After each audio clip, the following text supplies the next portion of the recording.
આજે આપણે સમજીશું સરસ્વતી પૂજન, જે કુંદ, પુષ્પ, ચંદ્ર, તુષાર અને મુક્તાર જેવી ધવલ છે, જે શુભ્ર વસ્ત્રોથી આવૃત છે, જેના હાથ વીણારૂપી વરદંડથી શોભે છે, જે શ્વેત પદ્મના આસન પર વિરાજિત છે, જેને બ્રહ્મા, વિષ્ણુ અને મહેશ જેવા મુખ્ય દેવો વંદન કરે છે. એવી નિશેષ જડતાને દૂર કરવાવાળી ભગવતી સરસ્વતી, મારું રક્ષણ કરો. સરસ્વતીના સ્વરૂપ વર્ણનમાં જ સાચા સમસ્ત માટેનું માર્ગદર્શન સમાયેલું છે. સરસ્વતી કુંદ, ઇન્દુ, તુષાર અને મુક્તાહાર જેવી ધવલ છે. સાચો સારસ્વત પણ તેવો જ હોવો જોઈએ. કુંદ પુષ્પ સૌરભ પ્રસારે છે, ચંદ્ર શીતળતા બક્ષે છે, તુષાર બિંદુ સૃષ્ટિનું સૌંદર્ય વધારે છે અને મુક્તાહાર વ્યવસ્થાનો વૈભવને પ્રગટ કરે છે. સાચા સારસ્વતનું જીવન સૌરભયુક્ત હોવું જોઈએ. પુષ્પની સુવાસ જેમ સહજ પ્રસરે, તેમ તેના જ્ઞાનની સુવાસ વાતાવરણમાં ચોમેર ફેલાઈ રહી છે. ચંદ્ર જેમ સમગ્ર વિશ્વને શાંતિ પ્રદાન કરે છે, તેમ સરસ્વતીનો સાચો ઉપાસક અનેક લોકોના સંતપ્ત જીવનમાં ચૈતન્ય સ્ત્રોત વહાવે છે. એના જીવનની શીતળ ચાંદનીમાં અનેક દુઃખી જીવોને શાંતિ સાંપડે છે. વૃક્ષના પાન પર પડેલું ઝાકળનો બિંદુ મોતીની શોભા ધારણ કરી વૃક્ષના સૌંદર્યને વધારે છે. તે રીતે સરસ્વતીના સાચા ઉપાસકના અસ્તિત્વથી સંસાર વૃક્ષની શોભા વધે છે. આવા માનવના માટે કહેવું પડે છે કે જેથી તે અધિકમ જન્મના જગત, હાર એટલે મુક્તાહાર.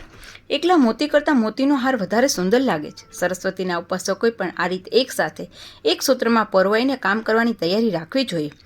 વિદ્વાનોની શક્તિનો આવો વ્યવસ્થિત યોગ કોઈ પણ મહાન કાર્યને સુસાધ્ય બનાવે છે. એક એક વિદ્વાન એક એક મોતી છે, પણ તે બધા ભગવાનના સૂત્રમાં પરોવાય તો તેમની શક્તિ અનેક ગણી વધી જાય. મહી સર્વમિદમ પ્રોતમ સૂત્રે મણિગણા એવા. એક એક ભણેલો માણસ એક દીપક સમાન છે.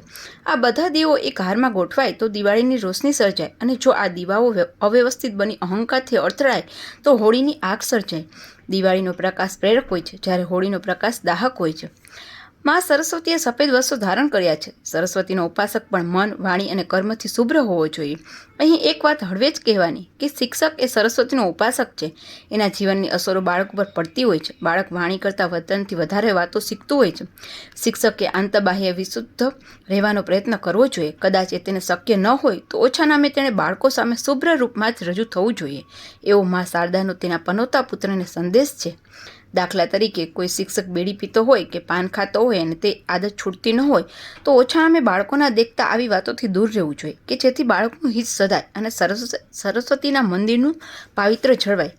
સરસ્વતીની શુભ્ર વસ્ત્રોથી આવૃત રહેવાની આ વાત કેવું વ્યવહારુ માર્ગદર્શન આપી જાય છે. સરસ્વતીના હાથ વીણાના વરદંડથી શોભે છે. વીણા એ સંગીતનું પ્રતીક છે. સંગીત એક કલા છે. આ રીતે જોતા સરસ્વતીનો ઉપાસ સંગીતનો પ્રેમી અને જીવનનો કલાકાર હોવો જોઈએ. સંગીત એટલે સમ્યક ગીત. વીણાના સુરો જે રીતે સુસંવાદિત હોય છે, એ રીતે આપણા કાર્યો પણ જો સુસંવાદિત હોય તો જ આપણા જીવનમાં સંગીત પ્રગટે. ગીતાનો યોગ કર્મ સુકૌશલમ એ સંદેશ પણ અહીં વિચારવા જેવો છે. વળી વીણાને વરદંડ એટલે શ્રેષ્ઠ દંડ કયો છે. દંડ એ જો સજાનું પ્રતીક હોય તો આના કરતાં શ્રેષ્ઠ સજા બીજી કઈ હોઈ શકે. જેની સજામાં પણ સંગીત છે, એવો સારસ્વત સામેના માણસનું હૃદય પરિવર્તન સાધી શકે. માણસને મારનાર દંડ કરતાં માણસને બદલનાર દંડ ચોક્કસ મોટો છે. એનું દર્શન માં સરસ્વતી આપણને વીણાનો વરદંડ હાથમાં ધારીને કરાવે છે.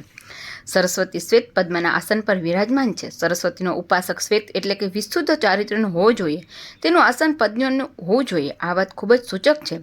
પદ્ય આસપાસના વાતાવરણથી અલિપ્ત રહે છે. કાદવમાં રહીને પણ તે ભ્રષ્ટ થતું નથી. સરસ્વતીના ઉપાસકે પણ પોતાની આસપાસના સમાજમાં પ્રવર્તતા ભ્રષ્ટાચારથી આ રીતે મુક્ત રહેવાનું છે. કાળ જ એવો છે, આખો સમાજ જ બગડ્યો છે. સમગ્ર વાતાવરણની હવા જ બદલાય છે. ત્યાં હું શું કરું? આવી રડતી ભાષા સરસ્વતીના ઉપાસકને મોઢે સોંપતી નથી. સાચો સારસ્વત ચાલતા પ્રવાહમાં વહેવા માટે નહીં, પણ વહેતા પ્રવાહને યોગ્ય દિશામાં વાળવા માટે જન્મ્યો હોય છે.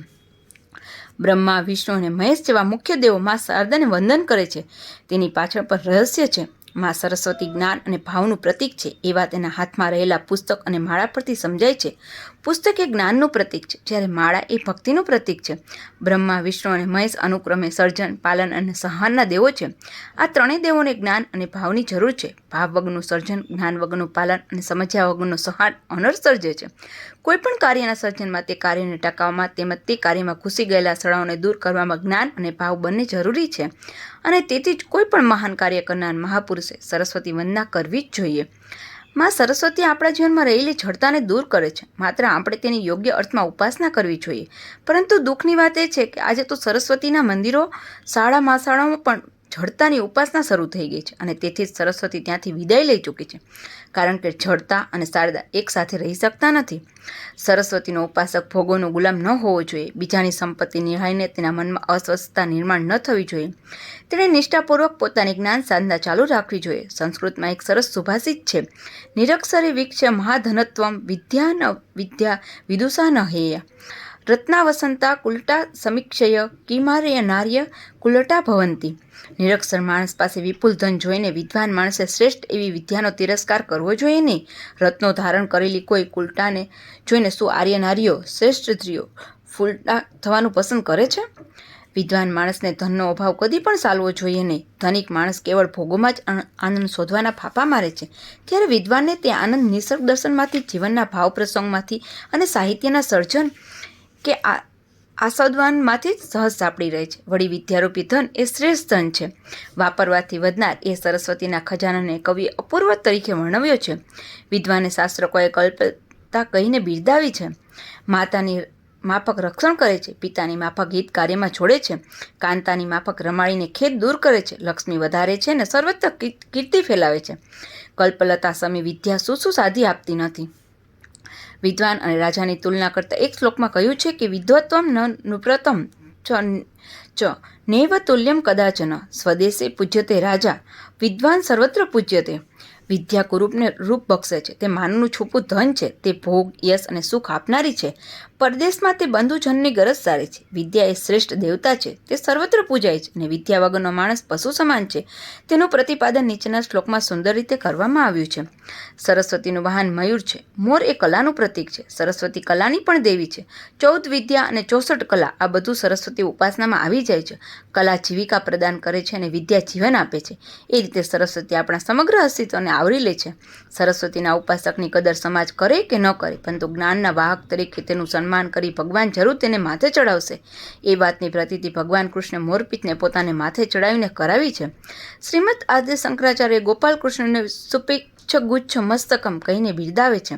સમાજમાં મારું યોગ્ય સન્માન થતું નથી એવું જે વિદ્વાનને લાગતું હોય તેને સંદર્ભમાં મોર અને મોરપીંછ વચ્ચે યોજાયેલ સંવાદ સ્વરૂપ નીચેનો શ્લોક હંમેશા યાદ રાખવા જેવો છે.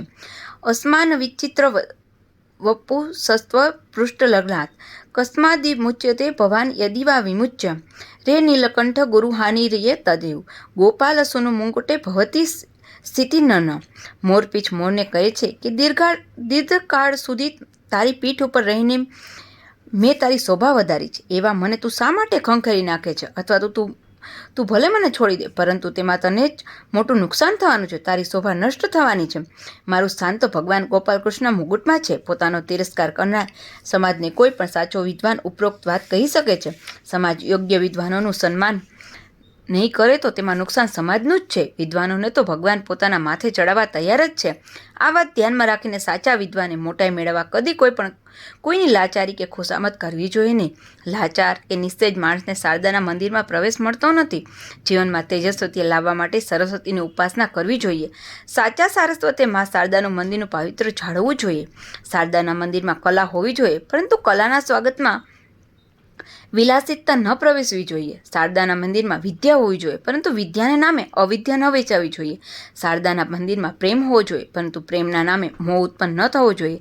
શારદાના મંદિરમાં દિવ્યતા હોવી જોઈએ, પરંતુ દીનતાનું અસ્તિત્વ માન્ય હોવું જોઈએ. શારદાના મંદિરમાં તેજસ્વીતા હોવી જોઈએ, પરંતુ ઉન્મત્તતા જોવા ન મળવી જોઈએ. શારદાના મંદિરમાં નમ્રતા હોવી જોઈએ, પરંતુ નમ્રતાનો બુરકો ધારણ કરી લાચારી ન ઘૂસવી જોઈએ.